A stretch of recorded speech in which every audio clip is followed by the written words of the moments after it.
Byť učiteľom je nielen povolanie, ale aj poslanie. Práca tých najlepších pedagógov v Spišskej Novej Vsi nezostala ani tento rok bez povšimnutia. Pri príležitosti Dňa učiteľov sa tradičné oceňovanie pedagógov za ich prácu uskutočnilo v koncertnej sále historickej Reduty 28. marca. Dnešný deň by mal byť dňom spoločenského uznania a ocenenia vás, milí pedagógovia, za vašu náročnú a obetavú prácu. Takí, čo sú ako ty, sú ľudia. To si myslíš, a v tom je celý kríž. No ak sa pustíš po neznámych stopách, tak sa plno nových vecí naučíš. Učiteľov na ocenenie nominovali riaditelia jednotlivých škôl, ktorí si prácu svojich pedagógov vážia a cenia. Je to pre mňa veľká podsta a viem, že teda pani riaditeľka si vyberala teda dobrých učiteľov, pedagógov a každý rok nám dáva šancu a preto som veľmi poctená, že toho roku sa to teda ušlo mne.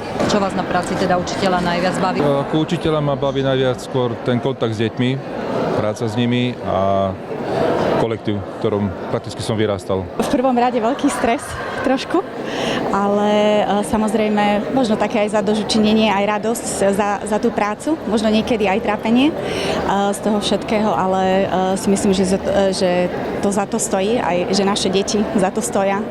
Je to také potešenie na duši a som za to vďačný. No a držím prsty tým nastávajúcim a mladej generácii, lebo valí sa na nich veľká zmena, takže by tú zmenu zvládli všetko, aby to bolo pre deti, lebo to je to najcennejšie, čo máme. Nestane sa absolútne nič. Iba ďalší deň v slede dní.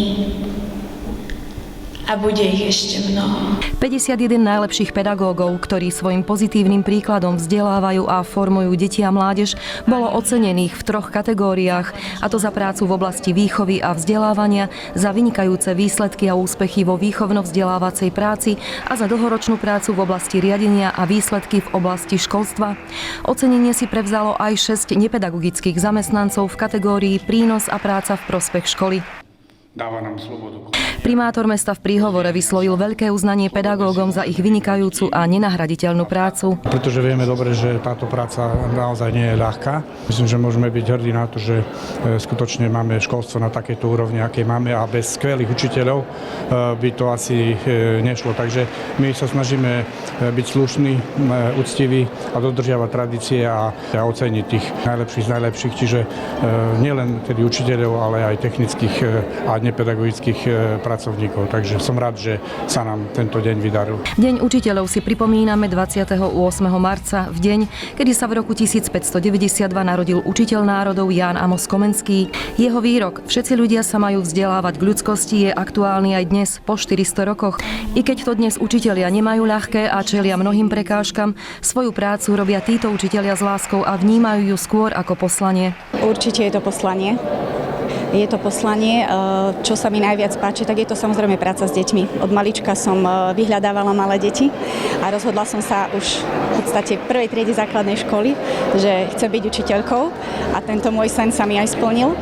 Aj keď niekedy prichádzajú naozaj ťažké chvíle, ale vždy potom príde moment, kedy si poviem, že stojí to za to. Najviac energie asi ma nabíjajú tie deti.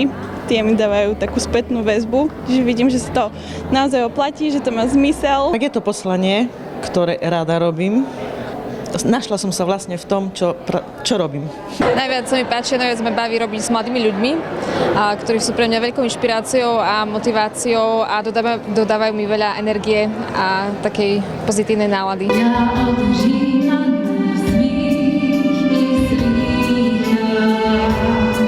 Oslavy Dňa učiteľov v Spišskej Novej Vsi každoročne organizuje mesto v spolupráci s oddelením školstva na Mestskom úrade.